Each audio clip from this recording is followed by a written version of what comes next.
the oppression that we have, the feelings that we have, the things that's affecting us on our outside life. Oftentimes, we we attack those people that are closest to us, so it makes it very hard for us to really do any healing. For example, how many of y'all know? So, what is? Do anybody know what a group of monkeys are called? Um, um, uh, I want to A know it. pack, a pack of monkeys. I don't Is it, Nah, know. is, is it It's a monkeys. prize. Monkeys running. They run in bands. band? Wolves. Bands. Wolves run in packs. Lions run in prides. Now, these things help those individuals survive, and it helps them receive the healing and protection that they need. Now, the question that all of us got to deal with when we start dealing with stuff from our perspective is, what tribe do we have around us that can help us feel safe, can help us grow healthy, could push us forward, and most importantly, to protect us. Because many of us, we operate in this world by ourselves. We are fighting the world by ourselves. And what the Nguzo Saba requires, if you look at the Nguzo Saba, now let me get to that, because we talked about Kwanzaa. How many of y'all had an opportunity to participate in the Kwanzaa celebration this year in any form or fashion? Anybody out there? Only one? Well, I know my margarita was involved. I don't know who else. Now, let me ask a question. What is it? What is the importance of holidays? Family.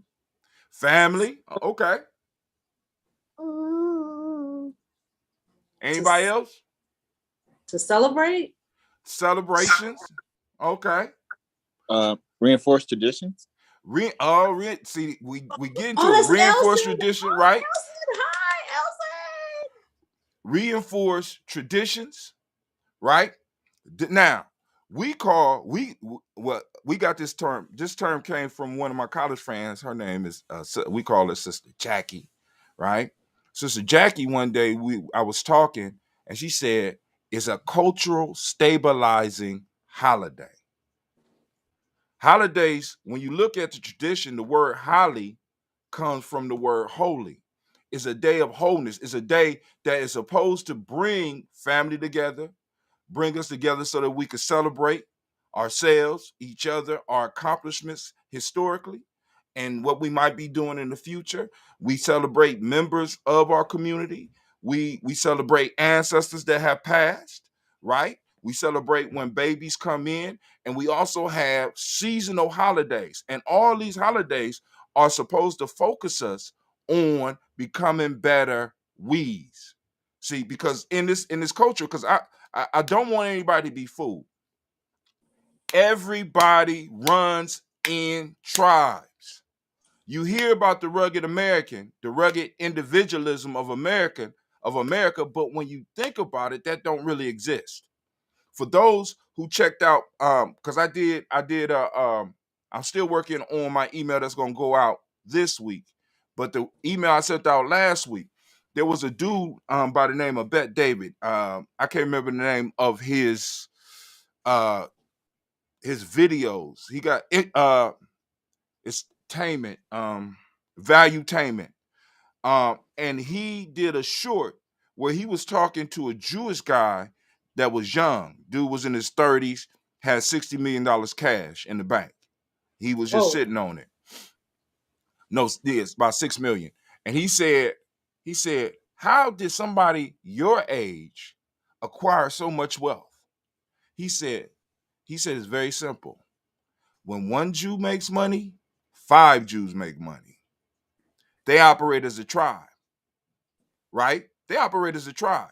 Because as a tribe, your job is not only to come up yourself, but to also bring those people around you up with you, right? You grow together so that you can protect each other. Now, imagine how much more how much stress is relieved from you when you have a group of people that can assist you and help you in your forward moving progress, right? And you solidify these relationships with the holidays, with the celebrations, because the family and the extended family, which we call tribe, all come together and celebrate. All right, now, what are the principles that we use to kind of back this up? For us in the Kwanzaa community, conscious community, or whatever some people might want to call it, we use the Nguzo Saba. And the Nguzo Saba is basically 7 principles. Now, when you look at these principles can work for individuals, but they speak to us about group dynamics, unity. The first one, umoja, unity, right? We go into depth in that if we need to go in depth with that. The next one is self-determination. Then after that, you got one called collective work and responsibility. Then the one after that is cooperative economics. Then the one after that is purpose. Then the one after that is creativity. And the last one is faith. Now, that's Umoja, Kujichagulia, Ujima, Ujama, Nia, Kuumbanamani. These are principles that hold groups of people together and allow individuals to move towards their individual greatness, as well as lifting up the tribe to move into their group greatness. And I think that's what's missing for a lot of us. So when we talk about healing, one of the first things you need in order to heal is a safe space. Mhm. You know what I'm saying? A place where you could go where you know that everything is all right. But a lot of us, we don't have that, because even in our house, even in some of our houses, because we are around unhealthy people, because we exist in unhealthy situations, we are always under stress and always under attack. And until we start embracing our culture, until we start embracing who we are as a group, where we are as a group, and start operating in that group, right? We always gonna have problems, because there's never any time for us to sit down and heal. Think about it. When you sick, the best way you don't heal by continuously moving. You have to step back and you have to be able to lay down so that you can heal. And many of us done been through or healing crises where we had to go on and step back and have other people around us to step up, especially with this COVID piece, right? But we could talk about the cancers, we could talk about all that stuff. When you start going through that, your tribe is going through that with you. Your family is going through that with you. And if they are healthy, they will help you heal. But oftentimes, because we don't understand who we are a detriment to each other. Mm. We make each other crazy. We make each other sicker because we're operating in somebody else's paradigm. Y'all What would be understand? the question? What would be then the first step to healing? I guess starting with the Nguzo Saba. it's starting with the Nguzo Saba, like How do you start? because yeah, how do you start? Because you said that there was, we don't have the time, we don't take the time, we don't even know. So yeah, how do we start? First off, we have to start creating time. Family, Oh, understand. Listen, there are 2 major things that I have to take a sidebar. Part of okay. the reason that I have not really been streaming like I was before, doing other things like I was doing before, is because I got young people that have now stepped up and started taking over. So they're going through some of my old stuff. They're cutting it up for me. My tribe is working, right? So I've been taking a lot of time because they like, you post too much. All right, cool. I'm gonna chill for a little while. See what y'all could do. But I started binge watching stuff. And one of the shows that I started binge watching, and I'm still in it right now, is called Game of Thrones. Has anybody else in here watched that? No. You have an interesting Yes, taste I in have. what you watch. Right. No, it's a Now, good show. I've seen it. Like even the new House of the Dragon. Yeah. right. I'm not gonna get into that. I got into this because I kept getting little quotes from the little dwarf in there, and every time he was dropping something, I was listening. I said, wow. And then one of my brothers that I talk to on a regular basis, he called me and we talk about the old days and we talk about different things. He started bringing up stuff about Game of Thrones. You need to see it, blah, blah, blah. You like it. So I sat down, I said, all right, cool. I'm gonna take some time and watch this. All right. Now I'm on season 6. I'm like, oh God. But I'm bringing that up to say this. In there is a character. And those of you that watched it, y'all know who I'm talking about. He was a boy that was adopted by the Stark family. Now, I just want y'all, he was adopted by the Stark family. He betrayed them and ended up getting captured by another house. Now, in this show, they showed you the slave making process for this boy. So what they did, it was basically a white boy. He got captured, and this dude tortured him to a point to where he trained him to answer to another name.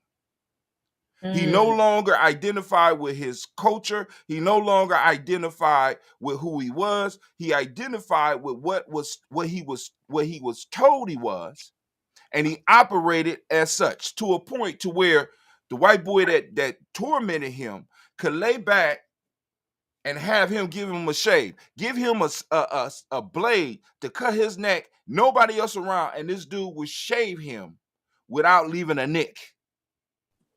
And this is what many of us are dealing with. Now, y'all like, well, Brother Hatim, slavery is over. But think about this. There's something called epigenetic. There's something called epigenetics, where we have known for a while, but they just put a word on it, that trauma travels through the generations. Mm-hmm. And if we don't address the trauma in the generation, it continues to travel because it's like a virus. And until you settle down and start dealing with it, it moves from generation to generation. So how do I start?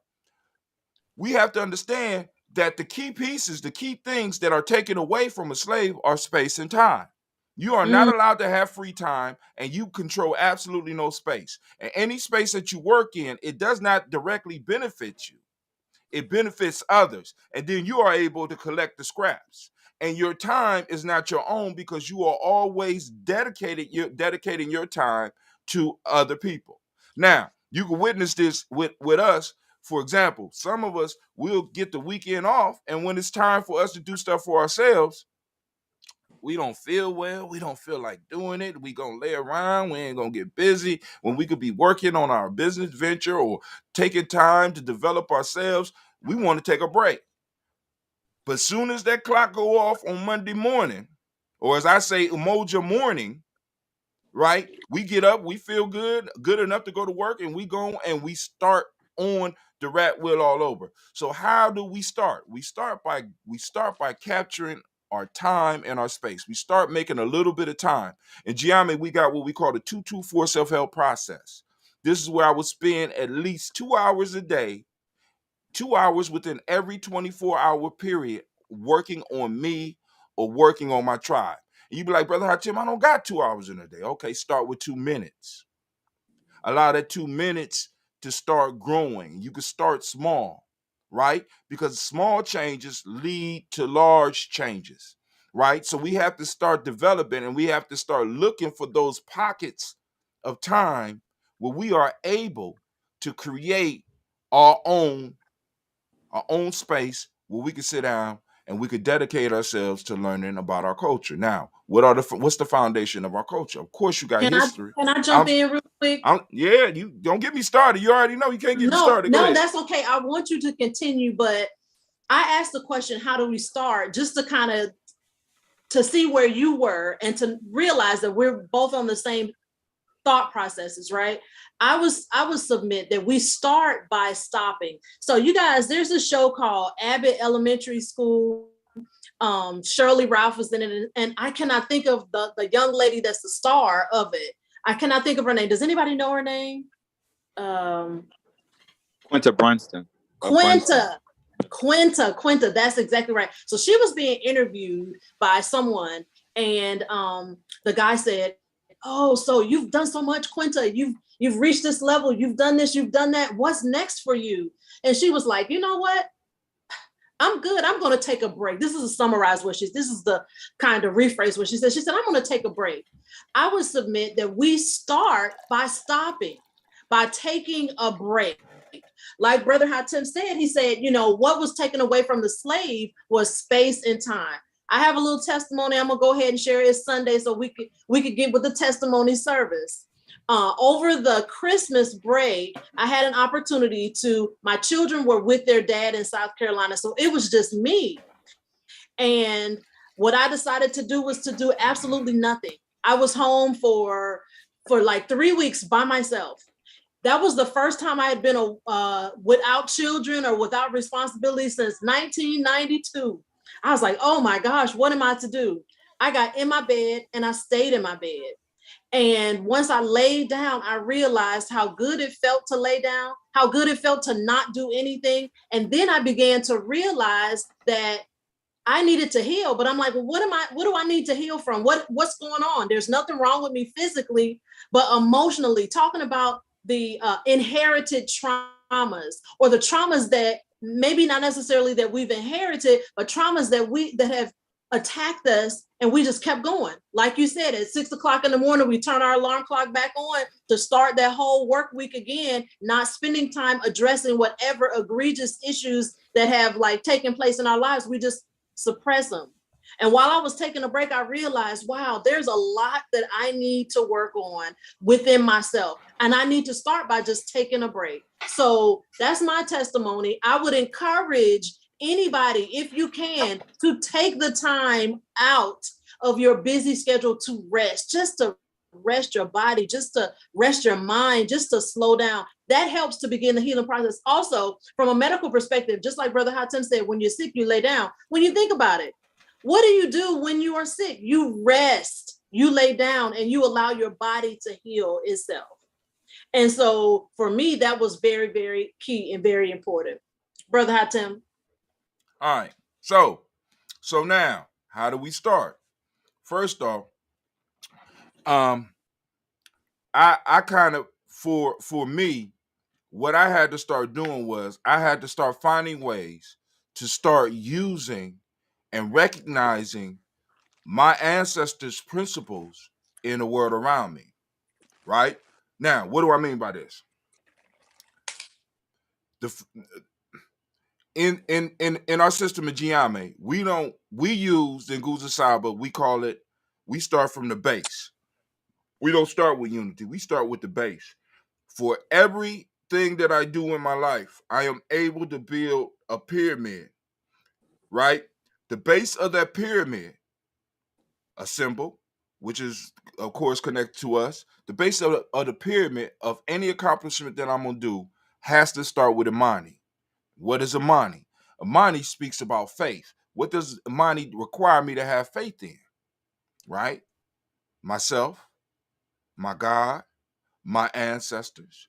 Any task that I'm about to do, I got to have faith in my ability to be able to accomplish that, because that provides fuel for the rest of the cycle. So you want to start using the Nguzo Saba. It's good to memorize it, but now, can you recognize these principles every day in your life, and can you use them to help build a better life?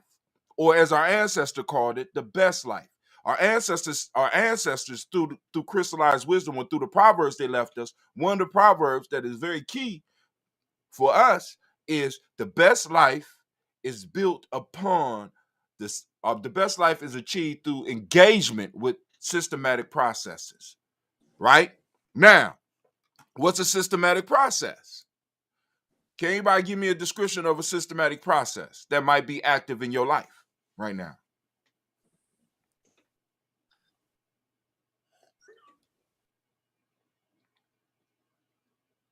See, because we got to identify this stuff. Everybody's involved in the systematic process. What systematic processes are you engaged in your life right now? Don't make me have to give you an example. Go ahead. Who is it? Somebody said something. Go ahead. You're talking about something simple as like getting up to go to work every time. Getting up every day at a certain time to go to work. You go through like the whole process of getting yourself ready, showering, whatever that is, and being to work. Even like keeping a simple schedule. Is that what you're referring to? It could be right. Big things, little things. Right. Those type of things. So somebody described a systematic process in their life. He said going to work. Because when you look at it, you have a system to it.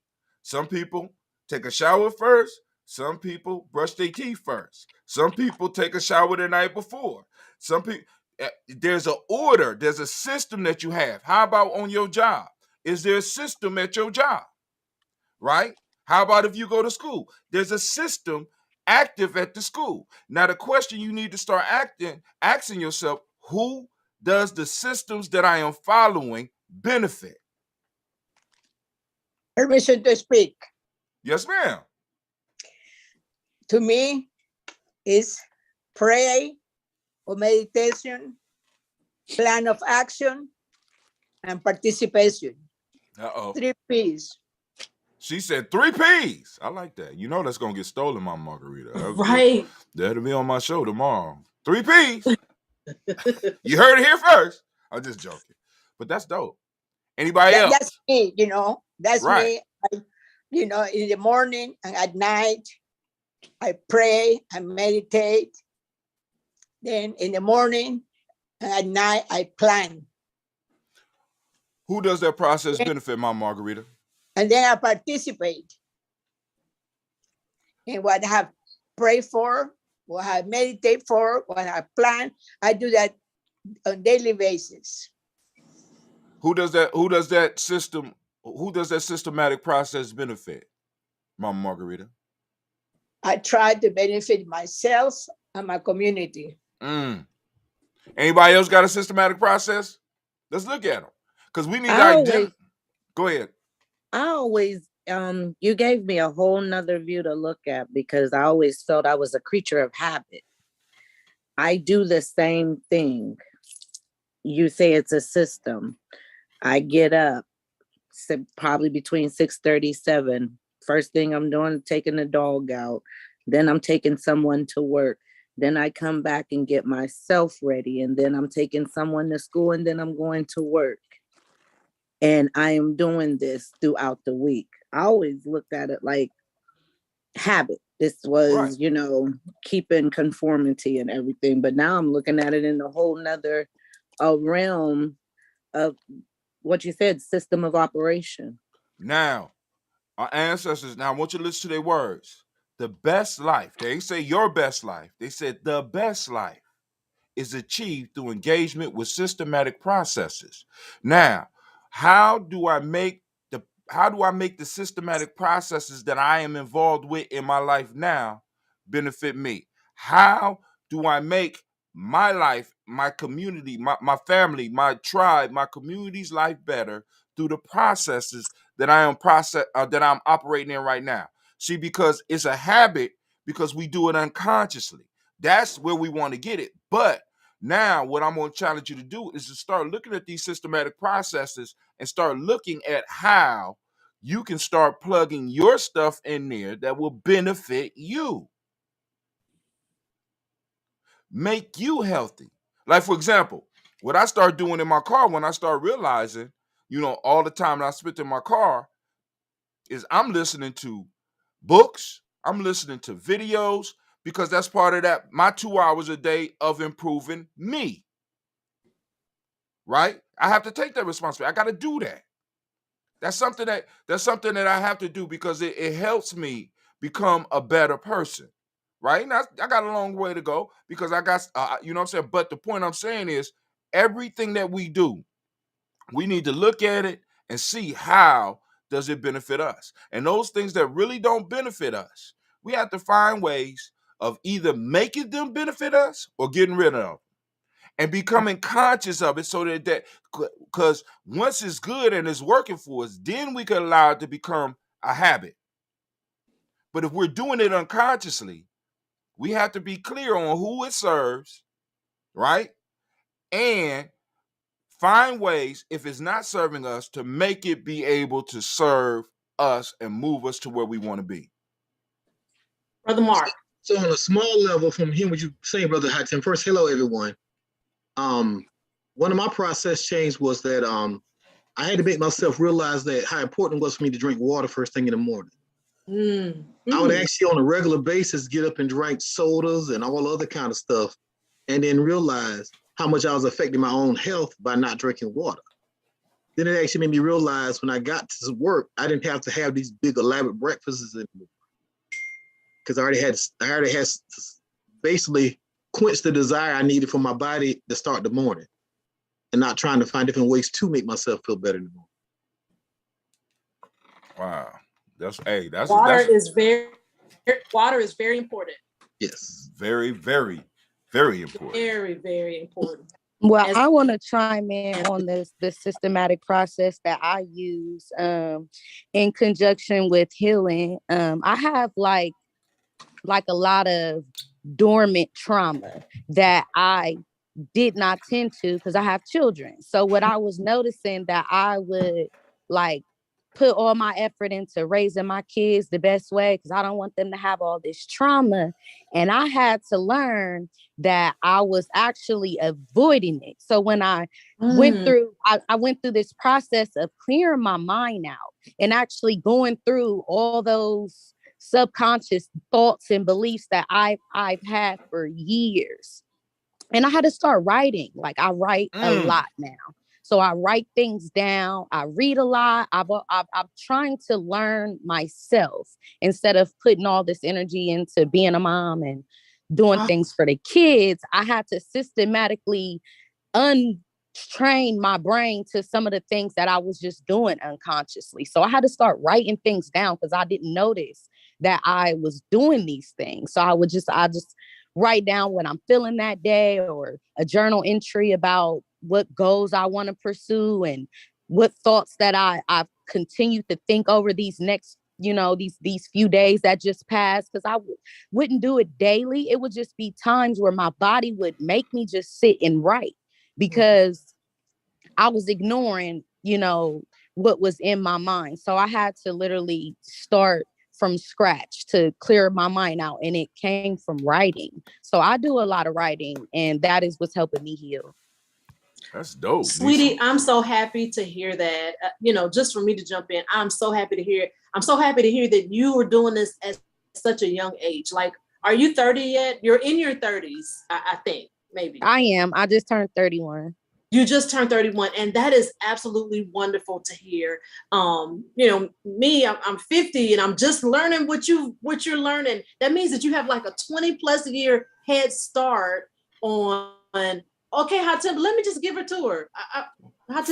Flag on the play. Flag on the play. You what? How old are you? What you flag on the play?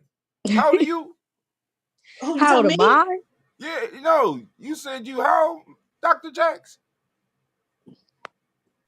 You heard what I said. I said I right. Was 50 something.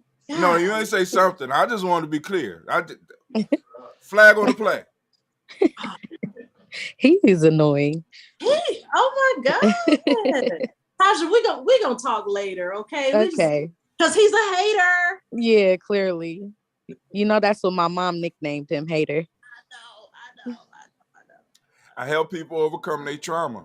And one of the ways, now this is crazy. Hold on. I want y'all to think about this. Here's the question before I get back into into using Nguzo Saba. Can trauma be good? And can you give me an example of good trauma? I can give you an example of good trauma from a mom. So kids get hurt. And there's a million times where I'm get down, don't do that. But I think sometimes they have to get hurt to know why I'm telling them no. So whether that be don't touch that, that's hot, don't stand on that, you might fall. I think those are good traumas because I can't teach them through my words, obviously, because they still do it. But once they fall and they hurt themselves bad enough, it's over with after that. I don't have to say it. So I think that is a good trauma. But an adult, I don't know about good trauma for an adult. I do not think that it's good for adults. I'll give you a bunch, but I'm gonna give you an opportunity. Anybody else got any ideas about some good trauma? Can trauma be good? First off, I'm asking the question: can trauma be good, and in what ways? And do you have an example of good trauma?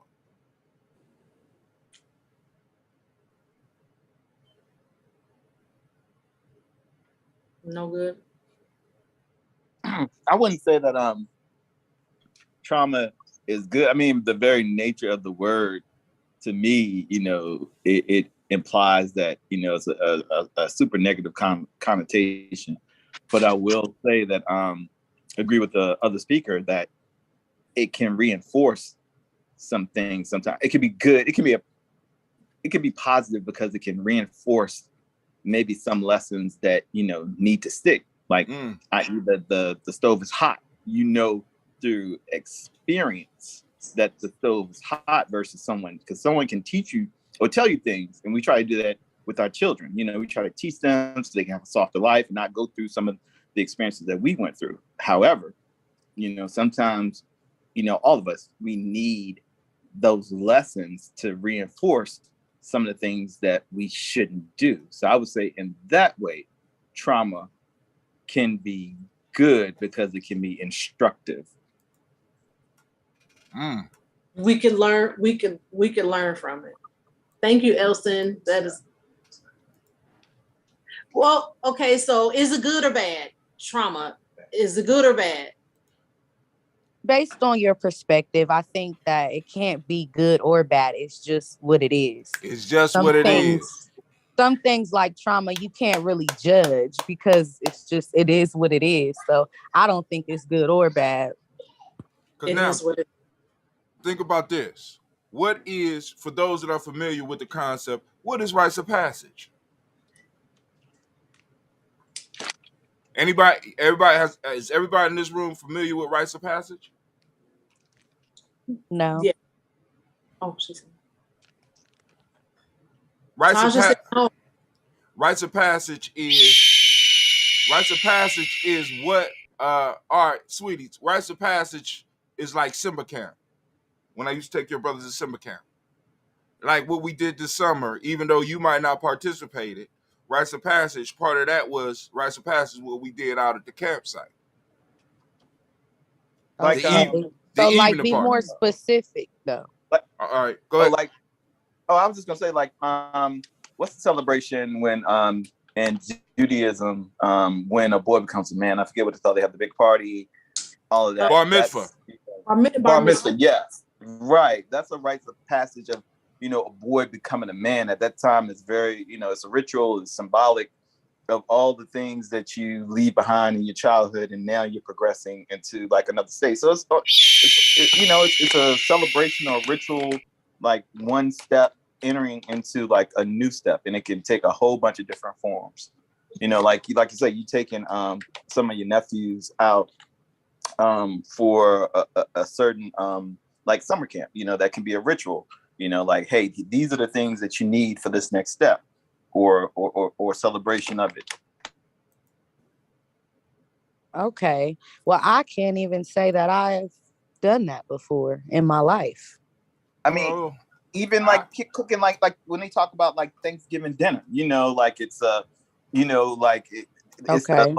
It goes like, you don't have enough experience to, fix this dish or that dish. But at some point, maybe you have an apprenticeship, like, you start off on dishes, then, you move up to seasoning, and then you can handle the whole dish. At that point, when you become ready, that could be like a passing of the torch, or right, a passage, from to big auntie status, quote unquote. Okay. Can I add this also? Think about it on this level too. If you're a part of sororities, they actually do See, they're actually doing the introduction of that young lady into society as an adult. We see it all the time. Right. Initiation into gangs, rites of passage.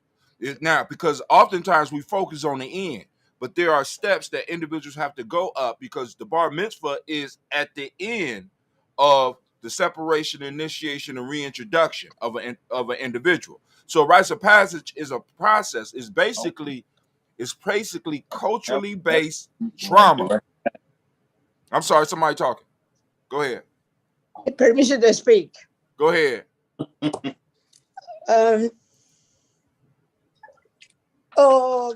Brother Hatim, could you help us to share with us the rite of passage that we use in the Tawood village?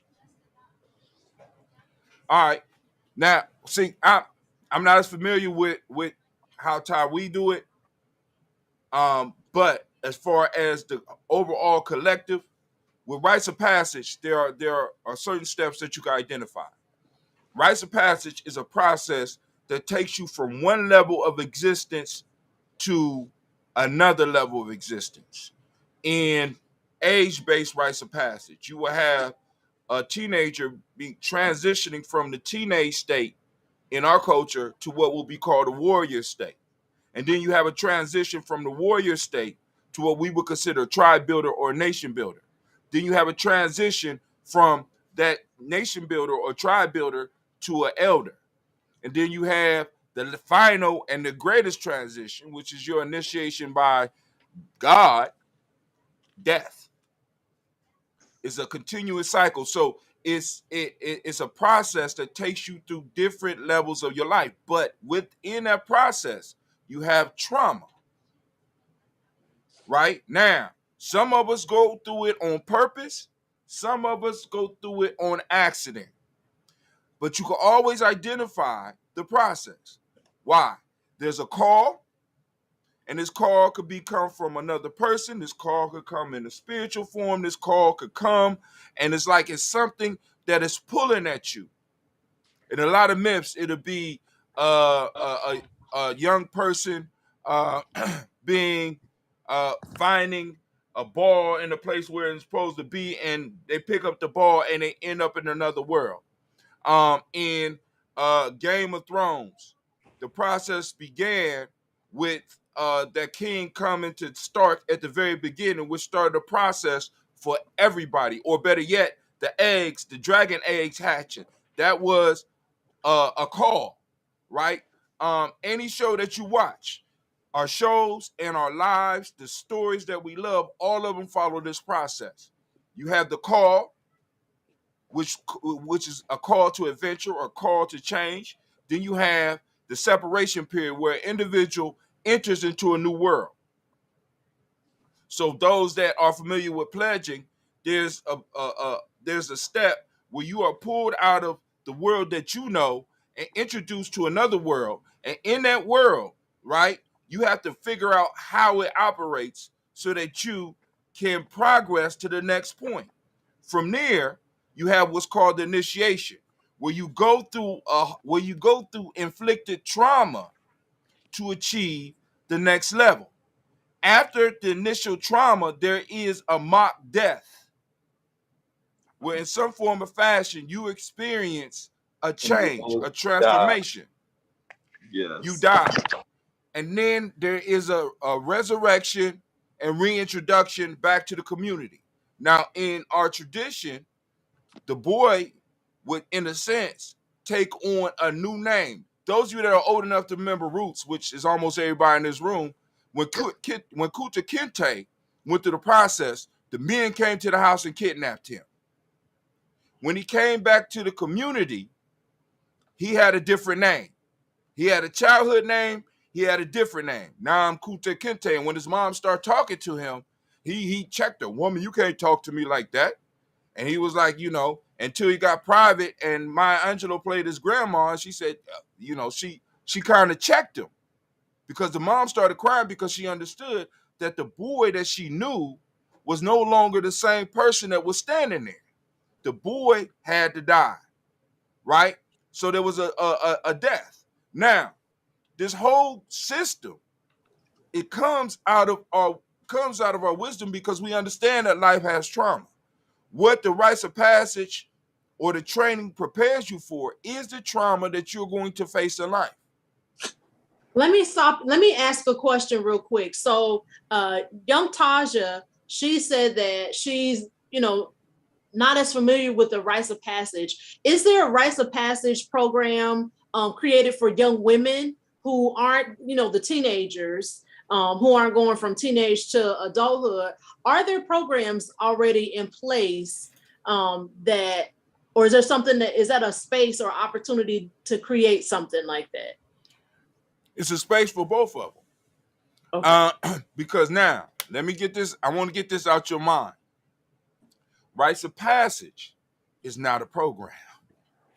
Well, yes, my No, see, but it's not just you. We are taught that it's a program for young people. Rites of passage is something that we all go through, whether we know it or not. Every last one of us in our lives have went through a call, a separation, an initiation, and a reintroduction. Mhm. Some of I y'all got, think go ahead, I'm I sorry. think that mine's might be, I'm sorry to interrupt, but now that I'm putting it all together, mine's could be me going from young sweetie to being a mother, because that's the only thing that I can go through. I know that I went through that type of initiation, being pregnant and carrying a child and realizing that, I have something dependent on me, and then being a mom and having to reintroduce myself to the world as a mother. So I guess I could put that with that. That's probably the only one that I could really say that I've been through. I'll give you a couple more, sweetie. You ready? I'm ready. All right. Now, I have often been called a sexist. That's cool. But I just want to give it to you real. In our culture, rites of passage was developed for men.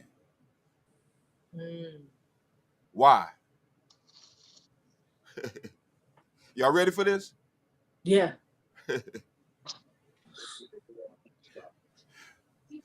Because men don't have the signs or the same signs as women do to become men. I want y'all to think about this. Okay. I want you to think about this. Not having a cycle. Men, see, because a lot of us, if we go historically, now I don't want to, I'm not going scripturally. I'm not, when we look at where religion come from, the religion actually came up out of the worship of the woman. Why? Because the woman brings life.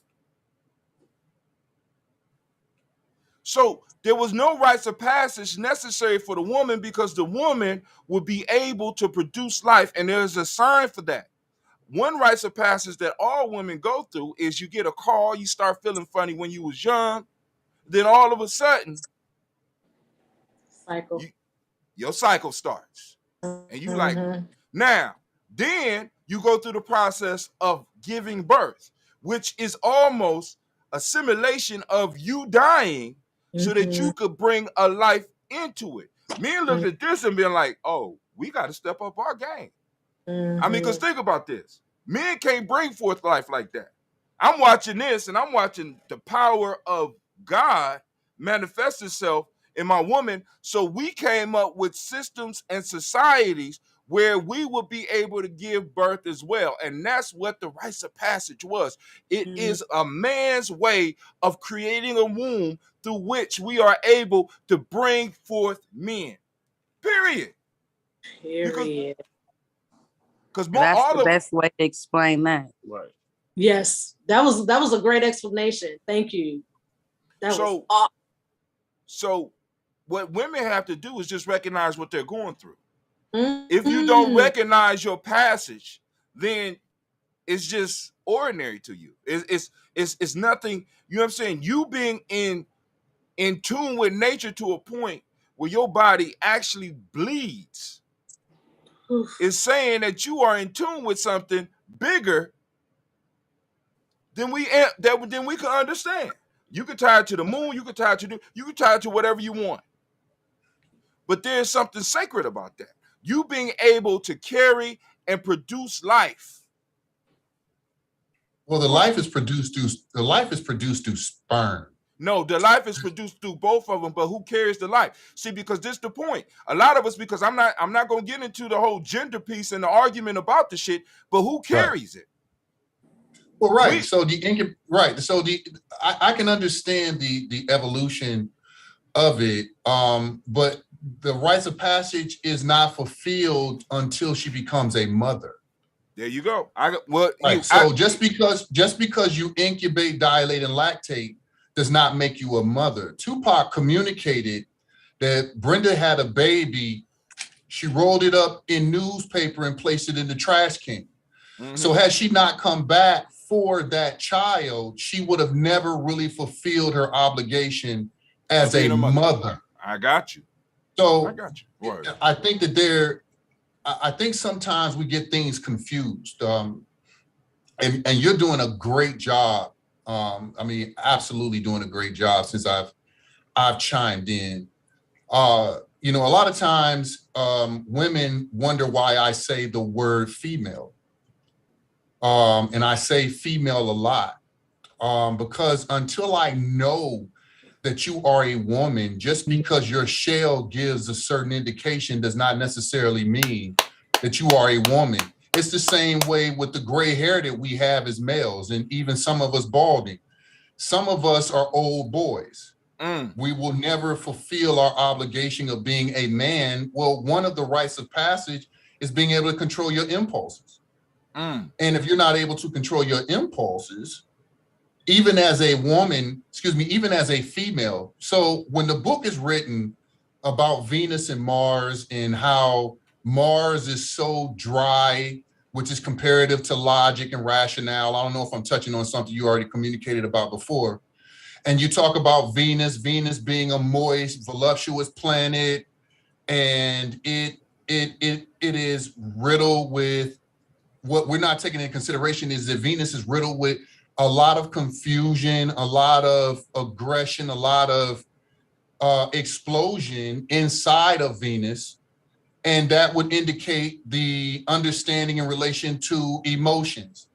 So sometimes when females, or even women, but I would say more over females, get themselves in a little tiff, the very first thing we want to say is, oh, they're just so emotional creatures. Right. But you can't use that as a scapegoat to say, oh, well, they're just emotional creatures, when you've already allegedly gone through the rites of passage in order to be able to control your emotions. Just because you're considered to be an emotional creature does not mean that God has not charged you with the responsibility of being able to control your emotions. Now, so Mike, go ahead, brother. Just the issue. So now this gets back to the cultural piece, and this gets back to us healing. What God and what culture are we operating in, and does it enforce what you are talking about right now? Because we had the same issue with men as well as women.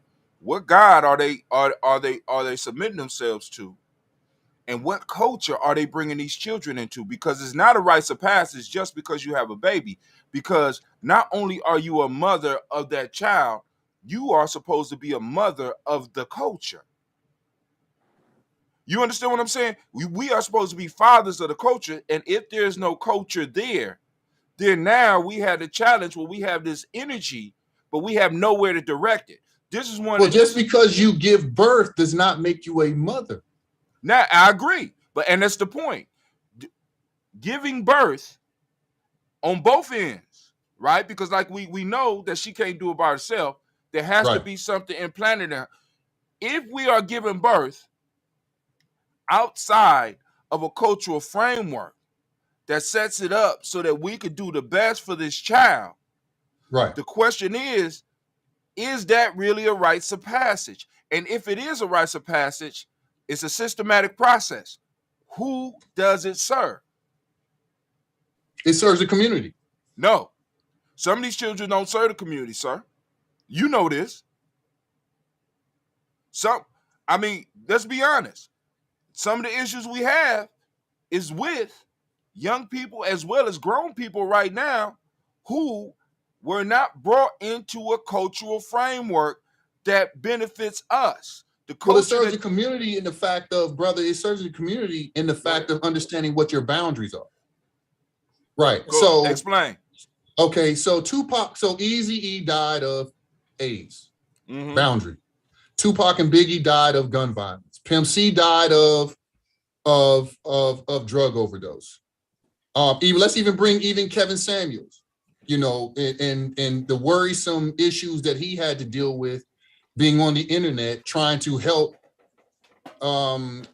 jumpstart a cultural change in the African-American community, led to, moreover, hypertension.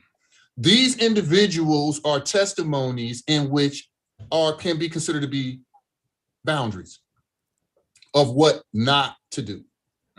So those children that are in Chicago that are very aggressive, born out of wedlock,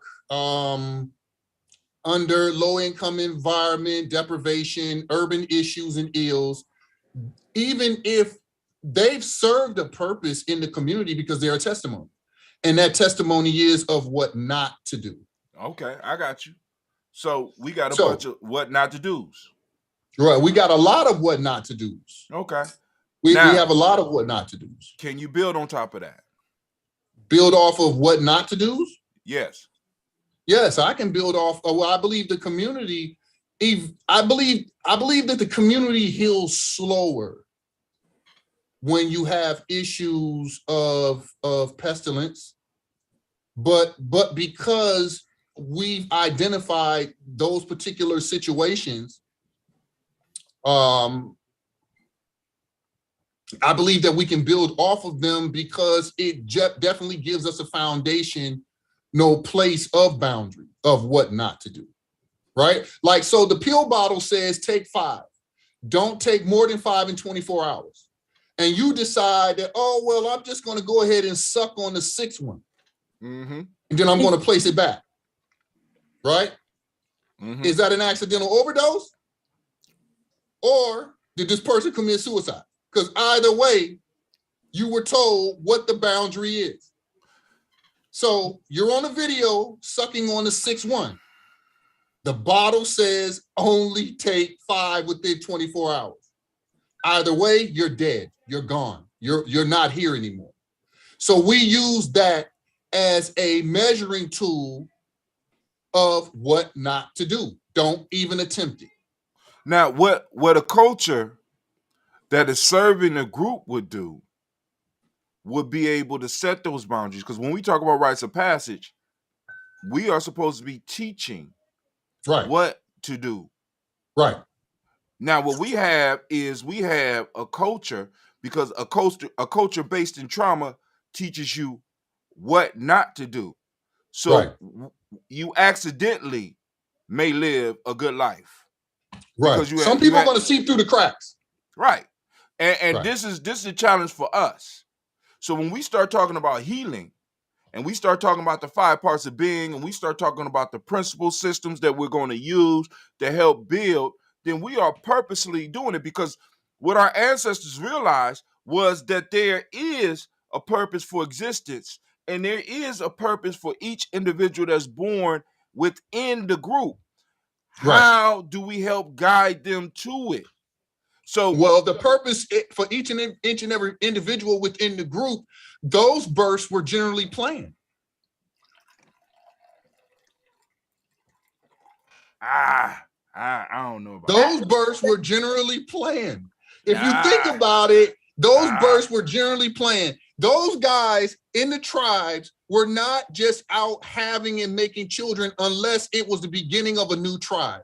There you go. Most of those individuals had to go through rites of passage and establish themselves before they before the community, because a lot of times those parents were probably like, when are you going to have grandchildren? Hurry up and get through this rites of passage, kill this bull, kill this lion, get strong enough, do what you got to do in order to be able to fend and take care of what you need to take care of. Sociology teaches us that cultures are nothing more than active traditions, and active traditions are our ancestors communicating to us from the past, whether in activities or signs or symbols, or even in play with the children, of boundaries to ensure Kuma Matata, which is the circle of life.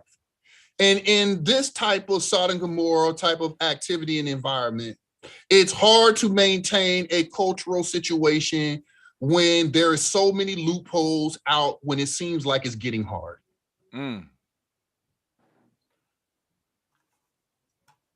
So when it gets hard and you can't, we're not agrarianship anymore. Right. So we have paved roads, we have everything, right? For the most part. So if a guy decides that he wants to walk away from a situation in relation to his lady being pregnant, she has social services to be able to help her. She doesn't have to humble herself, and she has Section 8. So she doesn't have to humble herself under a guy like Mr. on The Color Purple in order to survive. She has a cinder block environment in the projects or now in Section 8 to be able to survive. So there's loopholes in the way out of not being engaged in traditions and cultures. Now, but no, that's a culture. Now, but okay, okay, I can see that. I can see that. Now, and this is the question that I asked maybe before you got on. We have to start being able to look at the systematic processes that we are engaged in, because you described a systematic process, and we have to ask the question, who does it benefit? And if it does not benefit us as a group, us as a family, us as a tribe, we have to start coming up with ways to deal with that. Now, in the old times, we used to deal with this like, all right, you want to hook up with my sister. Right. Who are you and who are your people? Right. Are you a person of honor? Right. You understand? But in order for that hookup to happen, in order for it to be sanctioned, it had to be sanctioned by the group. Will this person add to us? Will this person take away from us? Does this person, does his genes come from a good line, or does it come from just anywhere? Right now, what we got going on, because we don't have a process, because we don't have principles, and the principles that we are using do not benefit us, we are just coming together. We meeting each other at places where we just need to be, we need to leave everything on the dance floor and at the bar when we go home. Right. You understand what I'm saying? We meeting people in the wrong place. We're not meeting people, all right, this dude, I know his family, boom, boom, boom, y'all, boom, boom, boom. But if I say something like that to anybody, whether it's a male or a female, I'm grown. See, the I'm grown thing takes away from us being able to truly build something. I don't think that there's a wrong place to meet anyone. If you've already gone through the rites of passage and you're 10 toes down, stand up 10 toes down on your principles, I don't think that there's any wrong place to actually meet someone. You can deject and eject that person. No one's saying that you have to have sex. No one's saying that. That is just something that is just, we decide that we want to entertain. We don't want to, when Steve Harvey entered the 90-day rule type situation, I even fought against it because I was looking at it from a financial standpoint versus just saying, you're right. I really do need to get to know this particular person before I decide to have some type of physical union with this person. But now check this out. And this is where men interacting with young people is important, and where in a sense the men have to be right, because now what's part right now in the culture that we exist in, what is one of the things that let people know how quote unquote manly you are? Well, there could be several. I mean, there's several, but I'm guaranteeing the one I'm gonna say is one of the top three. How many kids you have? Oh damn, I ain't even. Yeah, okay. I was thinking more like the size or something like that. Well, but I didn't want to say that. All right, how about how many? But I'm okay with you saying that. You can say that. How many women you were able to have sex with? Right.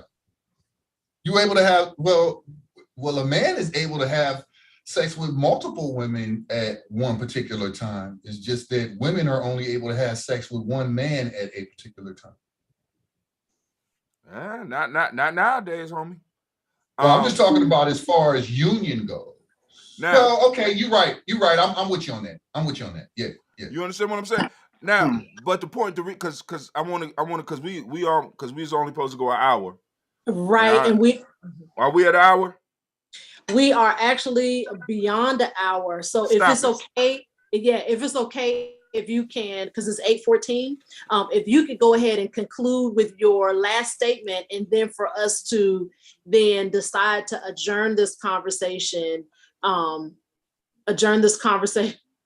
somebody just made a comment, adjourn this conversation on to next Sunday. And if we all can meet here at the same time in the same place and even dive even deeper into how we heal. Because this conversation that my brother Michael and brother Hatem have, we've talked about this before, which means that it is significant, which means that it's important, which means that there's some unresolved pieces here that we need to kind of get back to. So brother Hatem, if you don't mind giving us your last statement, and then we'll go ahead and get brother Mark, if that's okay, to give us an adjournment. All right, cool. So today, as far as the whole culture and the healing, we talked about the 5 parts of the being I am ESP that we need to work on. We talked about plugging into ourselves and creating space and time where we are able to study ourselves, right? And study our communities and learn more about ourselves so that we could be a better contributor. Now, what we want to talk about is putting these principles to work.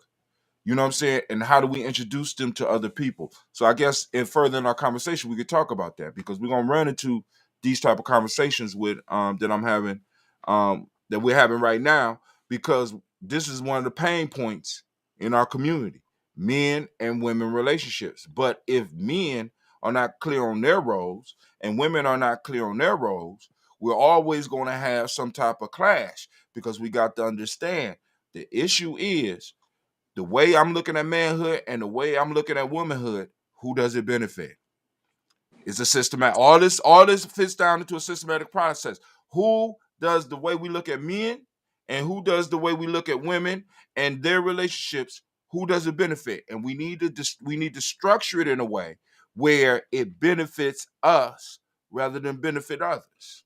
Because right now, the way we intermingling and getting along with each other, in many ways, it benefits the old slave master. Right.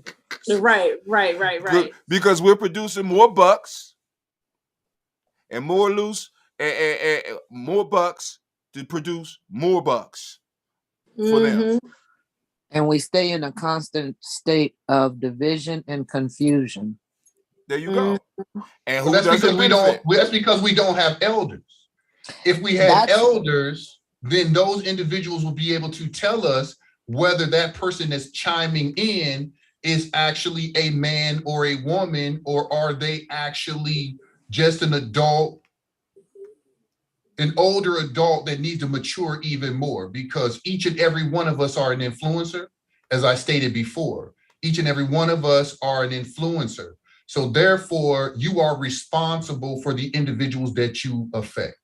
And Michael, thank you for saying that. Hold on one second. I want to say that we do have an elder here. We have 2 elders, actually. One in particular, Mother Margarita. She is our elder. And before we go, I would like for her to, Brother Mark, if it's okay, I'd like for her to give us a concluding word out of respect. And I apologize for skipping past you real quick, but I'm back with it. Like I said before, I'm 82 years old. And I have been learning every day. And I'm trying to concentrate in practicing every day, meditating, praying, planning of action, and participation. And I feel that if we continue doing that, the community in Ohio will be improving. But we need us get together, work together, healing. We have to heal ourselves. Thank you, Mother. Thank you so much for that. Thank you so much for that. And if it's, I would like to request you to return, God willing, on next Sunday to just enlighten us more, and just having you here with everyone else. But having you here just feels good. You know, I feel let me like, share this with, I'm sorry, let me share this with you. I have been participating. I have been listening. yes. All your meetings I've been there, I've been participating, but I have been listening. I have been listening. But today, after we have the Tawit Village meeting this morning, I decided I need to speak. I need to talk. So I took some action. Thank you so much. Thank you for being, I love you, just on GP. I love you. And I appreciate you being here. And thank you for listening. And thank you for contributing and participating. And if there's nothing else, if all hearts and minds are clear, Brother Mark, if you will give us a concluding word for this evening, and God willing, we'll see you all back here on next Sunday at 7 o'clock. Real quick, Brother Hatem, did you record this? Yep. Okay, so Brother Elson, there is a recording, and we'll figure out how to get it to you so that you could ponder, so we could ponder a little more. I ain't even getting to the principles. I know, the conversation was just... I tend to do that. I tend to do that when I come on and start reassessing things. And Mark, y'all, I see y'all got cable in South Carolina today. Here we go. Well, I'm gonna close this out on a positive note, regardless of what Mike might think or say. Yes. First of all, thank you, Brother Hatem. The closing I have is based on your concepts you're talking about right now. If you notice, when I came on, I didn't say Happy New Year's, everyone. My thing is now to say Happy Life Years, everyone. Oh, the reason why. I told him that. Go ahead. Think about this in this concept. When we go into the new year, we spend the first 3 to 4 months of the year talking about, I'm going to accomplish this, I'm going to accomplish this. Then we get to the next part of the new year and we start saying, I wish I'd have got this accomplished. Ooh. And then we get to the end of the year and we start saying, next year I'm going to do it this way. If you actually think about this on the concept of doing it the whole entire year, then you can move forward on anything you have on your mind. Mm-hmm. Thinking about, brother, what Hatem is saying, we got to transform our brains to think in another different direction so that we can start moving forward better and quicker. I see this as, to me personally, this is my rite of passage. This is getting me to understand how to actually be more forceful and more direct in what I want to accomplish throughout the year instead of actually trying to do it in 2 months. I got 12 months. Amen. Amen. And one of the last things I'm gonna say, I love each and every one of you, and the thing you can, and there's nothing you can do about it, even you, Mike. Let the love flow. Michael, I love you. You are a silly face. All right, you guys, God willing, we'll see you back here next week. Have a great rest of your week. Good night. Peace. Thank you, Brother Hatem. Hatem, be in place to finish, okay? Please. All right. Being what? Y'all all say be in good place night to continue the conversation. Oh yeah, on next week. I'll be here. Just send out the email early so I can put it on the e-newsletter that I sent out. Right? Okay. I'll have that to you guys. We need to talk anyway. Peace. Yep. All right. All right. Everybody say good night to me.